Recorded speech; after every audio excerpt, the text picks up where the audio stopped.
Y vamos a tratar una situación bastante dramática, Ernesto, que se está desarrollando en el Perú, como lo hacemos habitualmente con nuestras conexiones. Vamos a comenzar con Pedro Castillo, nuestra primera conexión respecto de lo que está ocurriendo en el Perú.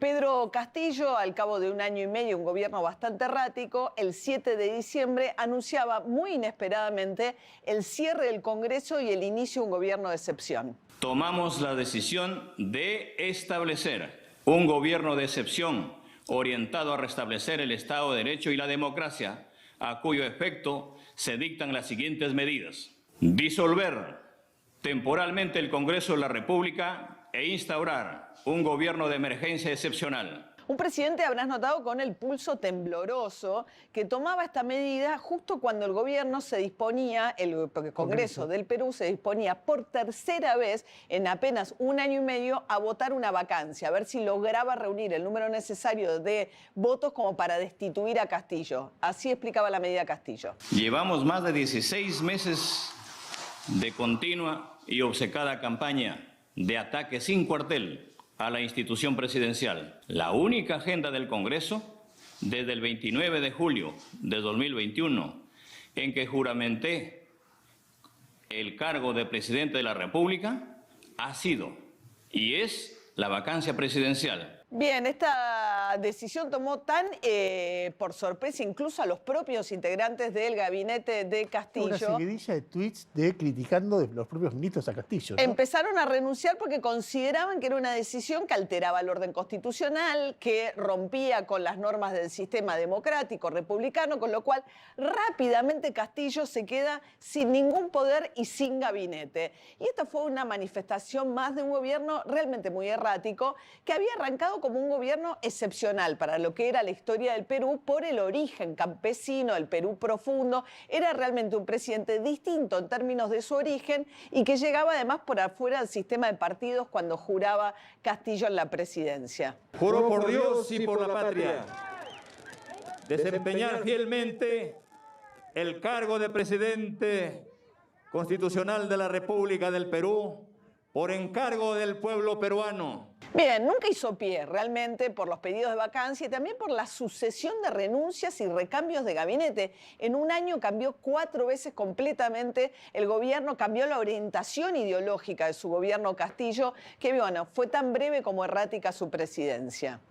A ver, esto nos lleva a la segunda conexión. La segunda conexión es Alberto Fujimori. Hay en principio una razón para ponerlo aquí a Fujimori, que el destino de Fujimori y de Castillo es el mismo, la cárcel. Claro, porque lo detienen. Después que le anuncia el cierre del Congreso, se está yendo en un auto y ahí lo detienen.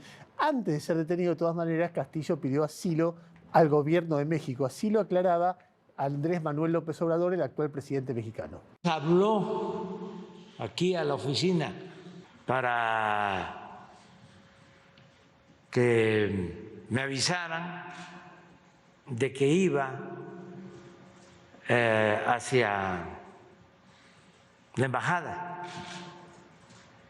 pero seguramente ya tenían intervenido su teléfono. Tenía intervenido el teléfono y camino a la embajada.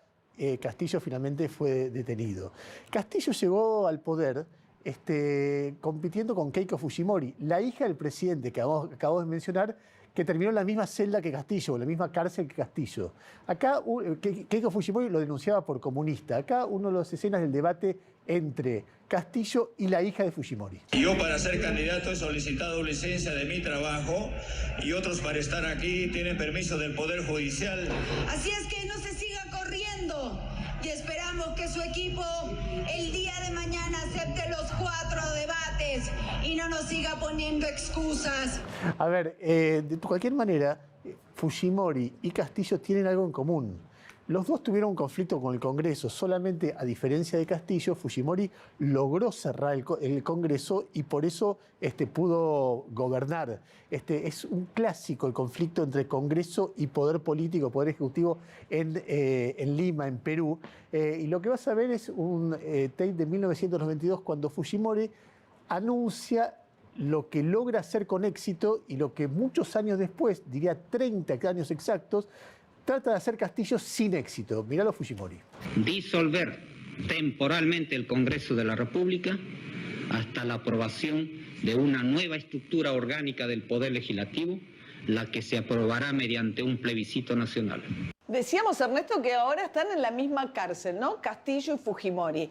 No es un destino poco frecuente la cárcel para los expresidentes del Perú, que incluso han tenido destinos más trágicos, como el de Alan García en la historia reciente. Nuestra próxima conexión es justamente Alan García, 2 veces presidente del Perú, la primera vez entre el 85 y el 90, luego 2016, 2011, y años más tarde, cuando estaba siendo investigado por una causa en la que se lo acusaba de haber recibido coimas de la empresa brasileña Odebrecht a cambio de otorgar la licitación para la construcción del metro de Lima, cuando lo están por detener, se quita la vida Alan García. He visto a otros desfilar esposados, guardando su miserable existencia, pero Alan García no tiene por qué sufrir estas injusticias y circos. Por eso le dejo a mis hijos la dignidad de mis decisiones, a mis compañeros una señal de orgullo y mi cadáver como una muestra de mi desprecio hacia mis adversarios, porque ya cumplí la misión que me impuse. Bueno, impresionante, se pegó un tiro. Se pegó un tiro. Siempre negó las acusaciones el presidente Alan García, así como también las niega en el día de hoy Alejandro Toledo, otro expresidente del Perú, también acusado de haber recibido dinero de parte de la compañía brasileña Odebrecht en una causa por lavado de activos, que se termina yendo a los Estados Unidos y hoy está en Estados Unidos con un pedido de extradición. Toledo. Lo tenemos ahí en pantalla. Miren ustedes, se trata de lo siguiente. Es un documento de los Estados Unidos de Norteamérica donde el presidente Alejandro Toledo presentó un habeas corpus contra su extradición al Perú por el caso de sobornos de Odebrecht. Bueno, y había otro expresidente del Perú que había formado parte como ministro del gabinete de Toledo y que fue elegido después el mismo presidente del Perú, que es Pedro Kuczynski. Otro presidente más, también involucrado en la causa brasileña de la vinculada a pago de coimas de esta empresa constructora brasileña Odebrecht. Kuczynski gobierna por 2 años y finalmente termina renunciando, también acosado por esta causa. El 28 de julio de 2016 asumí, por mandato del pueblo, la presidencia de la República, la cual he venido desempeñando, dando lo mejor de mí, a pesar de la constante obstaculización y ataques de los cuales he sido objeto por parte de la mayoría legislativa desde el primer día de mi gobierno. Remito al Congreso el original de esta carta, que estoy transmitiendo al Perú, renunciando al cargo de presidente constitucional de la República. Bueno, la constante que mencionabas, Ernesto, ¿no? Una relación entre el Ejecutivo y el Legislativo, donde también le es fácil al Legislativo acorralar o destituir al presidente electo. Ahora uno ve los presidentes cayendo como fichas de dominó. Falta incluso Ollanta Humala, otro presidente. O sea, son 6, 7 presidentes que terminan presos, prófugos o suicidados uno tras otro. Y uno se debe preguntar, entonces la economía del Perú anda muy mal. Pero no, vamos a nuestra cuarta conexión, que es Julio Velarde. Julio Velarde es el presidente del Banco Central del Perú.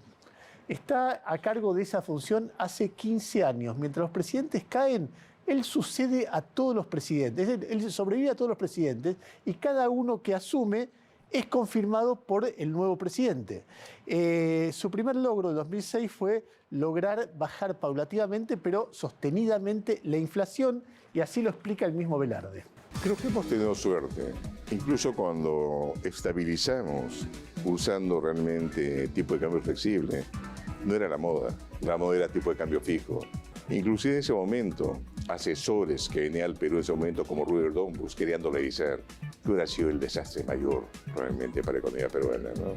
Decía María que cada nuevo presidente lo confirma. Claro. Y este es el caso de Castillo. Seremos respetuosos de esta Constitución y en ese contexto pido al doctor Julio Velarde para que su trabajo sea permanente, coherente frente al Banco Central de Reservas. Y los números de la economía son impresionantes. Mira, el PBI en dólares a precios actuales en el 2006 era 88.640 millones de dólares. Ahora, 223.250, es decir, prácticamente cerca de triplicarse. El PBI per cápita se duplicó, de 3.154 millones dólares pasó a 6.692 dólares.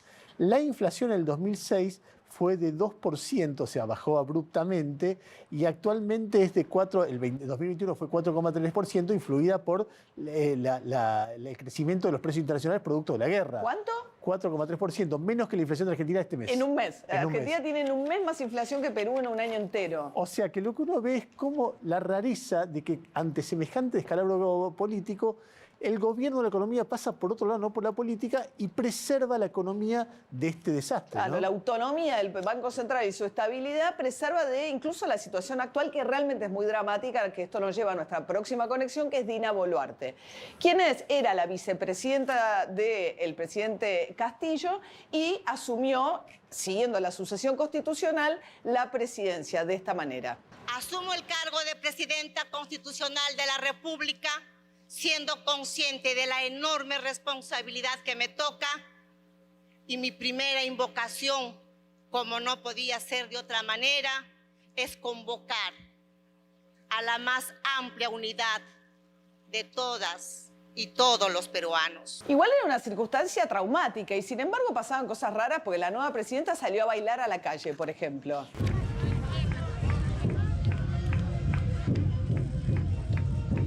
Con Castillo preso, Dina Boluarte, que pretendía culminar el mandato completo Castillo, pero rápidamente empezó a haber protestas en las calles, una mezcla de que se vayan todos, cierren el Congreso, que le devuelvan el poder a Castillo, con lo cual Boluarte inicialmente dijo que iba a anticipar las elecciones y que a fines del 2024, entregaría el poder. Bueno, con todas estas protestas en la calle, lo que está ocurriendo ahora es que hay un estado de excepción, ya hay 20 muertos confirmados en el Perú como consecuencia de las protestas callejeras, y el propio Castillo está reclamando desde la cárcel que le devuelvan ser restituido en el cargo. El mandato. Estoy injusta y arbitrariamente detenido. No estoy por ladrón, por violador, ni corrupto, ni matón. Pero quisiera también dirigirme al país para decirle que estoy totalmente agradecido por su confianza y su esfuerzo y su lucha y su identificación. Jamás renunciaré y abandonaré esta causa popular que me ha traído acá. Bueno, la cuestión es que ahora está Castillo con prisión preventiva que le acaba de ratificar la justicia, que le dijo 1 año y medio. Él había pedido su libertad. Le dijeron que dada la gravedad de los hechos, 1 año y medio de prisión preventiva. La voluntad que había expresado la presidenta en ejercicio de anticipar elecciones, el Congreso se la negó.